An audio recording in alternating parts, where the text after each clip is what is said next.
You ask Tiger to solve. This deals with linear equations with one unknown. The final result is a equals 1. Let's solve it step by step. Simplify the expression. Simplify the arithmetic. Group all a terms on the left side of the equation. Subtract 4a from both sides. Simplify the arithmetic. Group like terms. Simplify the arithmetic. Isolate the a. Divide both sides by -11. Cancel out the negatives. Simplify the fraction.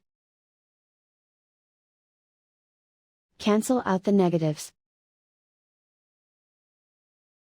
Simplify the fraction. And so the final result is a equals 1.